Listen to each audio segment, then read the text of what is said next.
चिरां जिल्ला बिजनीनि सिङाव थानाय बल्लामगुरि राइजिं क्लाब आरो लाइब्रेरिनि बानजायनायाव खुंफुंजानाय बैसागु बिदाय फोरबोआ गाहामैनो जानानै थांबाय। सिगांनि बोसोरफोराव खुंफुंनाय बादिनो देग्लायबो चिरां जिल्ला बिजनीनि सिङाव थानाय बल्लामगुरियाव बल्लामगुरि राइजिं क्लाब आरो लाइब्रेरिनि बानजायनायाव थांनाय 11 मे खालारखालि सानसेनि मेहेरगोनां हाबाफारिजों खुंफुंजानाय बैसागु बिदाय फोरबोआ गाजा गोमजायैनो गाहामैनो जोबनानै थांबाय। बे बैसागु बिदाय फोरबो फालिनायावनो सानाव बायदि हाबाफारि लानायजों लोगोसे मोनाबिलियाव गाजा गोमजायैनो हारिमु मोनाबिलि हाबाफारिबो लानाय जायो। बे हारिमु मोनाबिलियावनो बयजोंबो मिथिजानाय धीराज बरगयारीनि गेदेर बिहोमानि गेजेरजों रोजा रोजा सुबुं अनजिमाफोर बर'नि माखासे जाखांफुनाय मुंदांखा देंखोगिरि बिथांमोनाबो बाहागो लाफैदोंमोन। फारियै निथामनि बर', निफु बसुमतारी आरो थाजिम नार्जारी देंखोगिरि बिथांमोननि गाजा गोमजायै रंजाहोनायजों गोबां रायजो राजा लाइमोनफोरा गाजा गोमजायैनो रंजादोंमोन। आङो आगोलाव बिजनीयाव फैखांबायमोन। बेयावबो बिराद बिजनीनि स्पेशली बिजनीनि रायजोफोरा बिराद अननाय होबोदों आरो आगोलनिफ्रायनो। ओमफ्राय दिनै आरो गोबां बोसोरनि उनाव कोविडनि गेजेरनि गेप थानायनि उनाव आङो दिनै बल्लामगुरियाव फैफिनदों।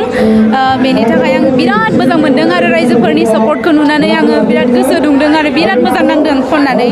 आरो रायजोफोरा जे एसेबां अननाय होदों, दा जिखिनि अननाय होदों आरो उनफोरावबो बिदिनो आङो बिजनीनिफ्राय अननायखौ लुबैदों आरो।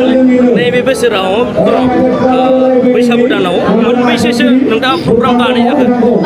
आङो बैसागोआव 1 तारिखनिफ्राय 14 सिम खालामदों। गेजेराव साननै गेप दङमोन नामाथाय कन्टिनिउ खालामनाय जादों आरो बेनि उनाव दायो आरो 3 दंबावो आरो प्रग्राम बिदि बैसागो जोबनायथिं। नोंथांनि नैबे जार्नियाव रायजो राजाफोरनि बेसेबां अनसायनाय मोनदों? गिबियावनो आगोलनिफ्रायनो जाय समनिफ्राय आङो मेथाइ खननो स्टार्ट खालामदों बे समनिफ्रायनो रायजोफोरनि अननायावसो दिनै नोंथांमोना जे आंखौ नितामनि होननानै बे मुंखौ सिनायदों। रायजोफोरनि अनसायनायनि थाखायसो सिनायदों। रायजोफोरा जुदि आंखौ अननाय नङाब्लाबा अनसायनाय नङामोनब्लाबा नोंथांमोना आंखौ नितामनि होननानै दिनै मिथिनाय नङामोन। बेनि थाखायनो आंनि जेसेबांखिनि आं दायो मुं खामायदों नोंथांमोना आंनि मुंखौ मोनथिदों। नोंथांमोननि अननायावनो आं जेसेबांखिनि मेथाइ खनदों नोंथांमोना बोजबना लादों। बेनि थाखाय आङो बेखिनि साक्सेसखौ आङो जानो हादों आरो जोबोद साबायखर बेनि थाखाय। बड'लेण्ड बुब्लिनि गेजेरजों रायजो राजाफोरनिसिम नैबे मेथाइ खननायनि सोमोन्दै माबाफोर खावलायगोन नामा? जोंनि बर' हारियाव गोबां टेलेन्टेड गथ'फोर दङ। बिथांमोना सोरबा लाजिनानै बा सोरबा सापर्ट होयैनि थाखाय बा प्लेटफर्म होयैनि थाखाय बिथांमोना ओंखारबोनो हायाखै। बेखौ सिन्था दा खालाम। आंबो आगोलावनो गिबियावनो आंखौ रावबो नायाखैमोन। आं बिराद मेथाइ खननो गोसोमोन। बेनि थाखाय गामिफोरनि फांसनफोरावनो एसे खाबु नागिरै जों खनोमोन आरो बे खनबाय थानाय गेजेरावनो जोंनि दा आङो जे रेनब' मिउजिक बेन्डजों आं खनगासिनो दिनै। बिथांमोनाबो आगोल गुबुनजों दामोमोन। बिथांमोना आंखौ नुनानै एज ए फिमेल सिंगार लांफानो होननानै आंखौ थिखांनायनि उनाव आङो बेखिनि साक्सेसखौ मोनहैनो हादों। दा बेबायदिनो जोंनि उन्दै गथ'फोराबो बिदिनो जेराव चान्स मोनो बेयावनो खाबुखौ लानांगौ। फासयनानै थानाङा। माब्ला मा समाव नोंखौ सोरबा नुनानै बा नोंनि मेथाइ दिहुननायखौ सोरबा अनसायोब्ला नोंथांमोनाबो साक्सेस जानो हागोन आरो। दिनै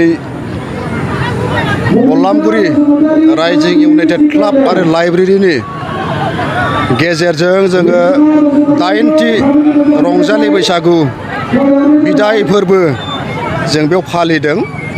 जोङो गिबियाव हायाखै। जोङो दा जोबथानायाव जोङो बे बिदाय फोरबो रंजालि बैसागु बा बारदै सिख्लाखौ जों बिदाय हरनाय बा बैसागु बोथोरखौ जों बिदाय हरनाय जों बे हाबाफारि बे थांखिखौ लानानै जोङो दिनै बे बैसागुखौ जोङो हारिमु दिन्थिफुंनाय जों खालामनाय जादों।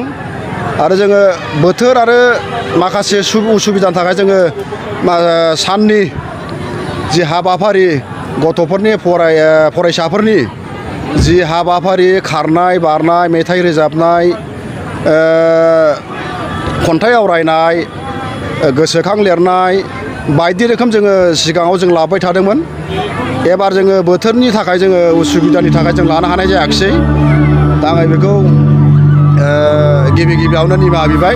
जोङो उननि बेलायाव जाहाथे जोङो बेबायदि लालांफिननो हानायनि जोङो स्कपखौ मोनगोन आं आसा खालामदों। दा जोंनि थांखियानो जाहैबाय बर' हारिनि जोङो हारिमुखौ लाखिनायजों लोगोसे जोंनो जौगानाय माखासे जौगाफु सेंग्रा सिख्लाफोरनि माखासे गेलेनाय हाबाफारि फरायनाय लिरनाय मोसानाय मुसुरनाय जों बेफोरबायदि थांखिखौ लानानै जोङो दिनै बे बैसागुखौ खुङै खुङै 8थि खेब जाफैबाय दा बेयाव जोङो आसा खालामदों दिनैनि बे बिदाय बैसागु खुंफुंनायाव रायजो राजाफोरनि हेफाजाब आरो मोजां मोननायजों जोङो खुंफुंलांनो हागोन होननानै आं आसा खालामदों आरोखि नोंथांमोना सोर आर्टिस्टखौ हांख्रायदों आदसा जोङो दा आर्टिस्टआथ' गोबाङानो जाबाय दा जोङो आर्टिस्ट हिसाबै बा मेथाइ रोजाबगिरि हिसाबै निथामनि बर' बेनिफ्राय बिबुंसार गयारि बेनिफ्राय दङ सिला दापेन निजोम बसुमतारी बिथांमोननि ग्रुपखौ जों लाबोनाय जादों लोगोसे क'क्राझार डिस्ट्रिक्टनिफ्राय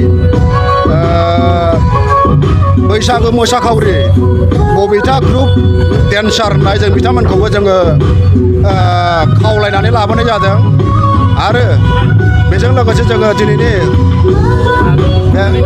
बैसागुखौ मोजाङै जाफुंसारनो थाखाय आरो जोङो सासे खुगा मेथाइ बैसागु मेथाइ रोजाबग्रा राजु बर' जों बिथांखौबो लाबोनाय जादों आसा खालामो बिथांमोना अडियेन्सफोरखौ बा नायगिरिफोरखौ गोजोन होनो हागोन होननानै बलांगुरि राइजिं क्लाबनि दैदेननायाव 8थि जेनोखि रंजालि बैसागु फोरबो बिदाय होनाय बैसागुखौ बिदाय होनाय जेनोखि हाबाफारि बेवहाय आंखौ नैबे देंखो मोनाबिलियाव बेखेवगिरि हिसाबै हांख्रायदों जायगानि आङो सासे बलांगुरि प्राइमारि बड' साहित्य सभानि आफादगिरि हिसाबै आंखौ बिथांमोना हांख्रायदों खिन्थु आङो बेवहाय आलासि जाथावथाव नङामोन अब्लाबो बिथांमोना हांख्रायनायखौ आं गनायनानै फैदों दा बिथांमोननि जेनोखि हांख्रायनाय एबा जेनोखि हाबाफारि लानाय बियो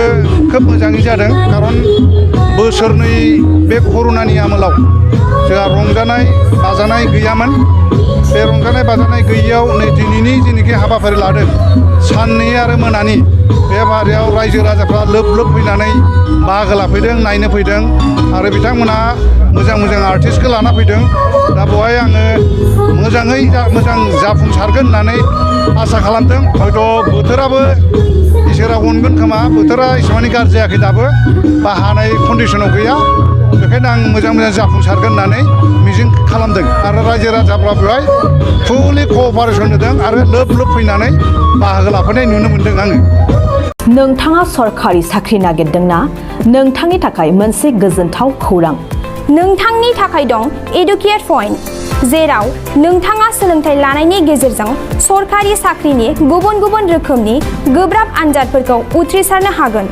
आरो गावनि आथिङाव गसंथानो हागोन बे एडुकेट पइन्टआव नोंथांमोना SSC bank PO bank clerk bank SO UPSC FSC defence railway state insurance एएअ एडिअ एसिस्टेन्टजों लोगोसे स्टेट लेभेल जब आरो माखासे सरखारि साख्रिनि आनजादाव गोनांथि जानाय आयदाफोराव सोलोंथाइ लानो हागोन मख'नो गोनांदि बे सोलोंसालियाव साख्रिनिल' नङा बेयाव MBA आरो सैनिक स्कुल बायदियाव एडमिशननि थाखाय एन्ट्रेन्स होनो थाखायबो सोलोंथाइ लानो हागोन बे सोलोंसालियाव गाहाम थाखो खथानि सुबिदा दं आरो सम मथे नोंथांनि सोलोंथाइखौ बे सोलोंसालियाव होनाय जागोन बेखौबो मिथिनांगोन दि बे एडुकेट पइन्टआव सोलोंथाइ लानानै बावैसो 2021-22 इं मायथाइनि एसएससि जिडिनि आनजादाव गासै 11 सा सोलोंसाफोरा उथ्रिसारनो हादों बारा नङा गासै 15,000 रांजोंनो नोंथाङा